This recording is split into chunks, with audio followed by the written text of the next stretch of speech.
Assalamualaikum warahmatullahi wabarakatuh.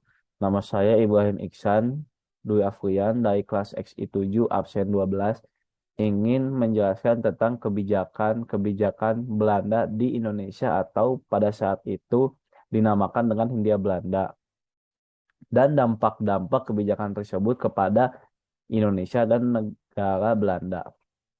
Pertama adalah tanam paksa. Tanam paksa lahir ketika Van den Bosch diangkat menjadi Komisaris Jenderal di Indonesia.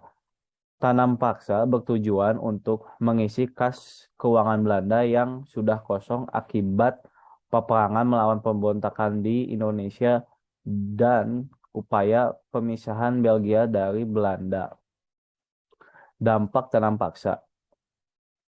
Masyarakat Indonesia menjadi sengsara, miskin, kelaparan dan banyak yang meninggal akibat tanaman tanaman pangan dan tanaman-tanaman untuk dijual diambil alih oleh Belanda. Belanda berhasil mengisi kas keuangan negaranya dan Belanda dan masyarakatnya dapat hidup dengan baik dan bahagia. Munculnya kota Amsterdam akibat tanam paksa yang mengisi kembali uang kas keuangan Belanda. Dan terakhir, bangsa Indonesia dapat mengenal sistem irigasi yang baik.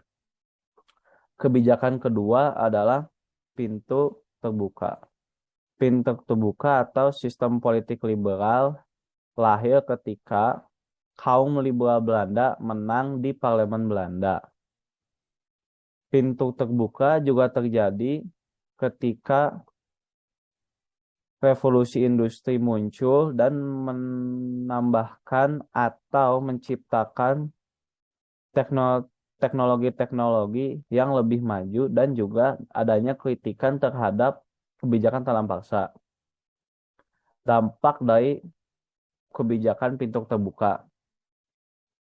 Munculnya pengusaha-pengusaha asing yang menempatkan modal besar di Hindia Belanda atau Indonesia. Munculnya perusahaan-perusahaan asing di Hindia Belanda. Terjadinya eksploitasi tanah milik pribumi dan eksploitasi pekerja pribumi di mana mereka mendapatkan upah yang sedikit. Munculnya kaum-kaum yang menentang sistem pintu terbuka. Salah satunya adalah kaum humanis. Dan kebijakan yang terakhir adalah kebijakan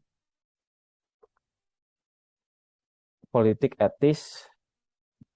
Politik etis muncul ketika kaum humanis mulai mengkritik sistem liberal atau pintu terbuka di mana mereka mengatakan bahwa sistem tersebut telah mengeksploitasi masyarakat pribumi Indonesia, sedangkan Belanda sendiri dapat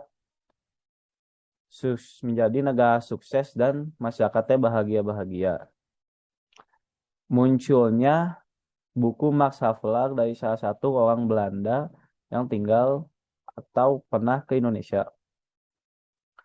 Dampak-dampak dari politik etis.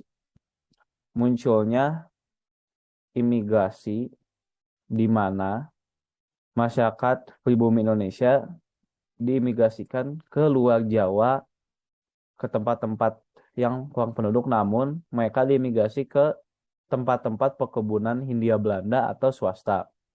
Yang kedua adalah irigasi, di mana Hindia Belanda memperbaiki irigasi-irigasi ke perkebunan, namun perkebunan tersebut milik Hindia Belanda atau swasta dan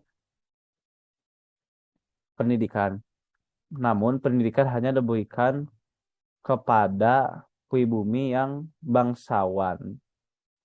Untuk pribumi biasa tetap diberikan, namun pada akhirnya pendidikan tersebut tidak berguna karena mereka pada akhirnya akan dipekerjakan menjadi pekerja dengan upah yang murah. Dan terakhir, makin banyak orang yang menentang kebijakan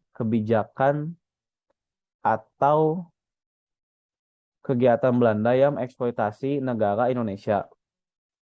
Sampai situ saja penjelasan saya. Maafkan bila ada kesalahan kata atau kata-kata saya yang kurang jelas. Assalamualaikum warahmatullahi wabarakatuh.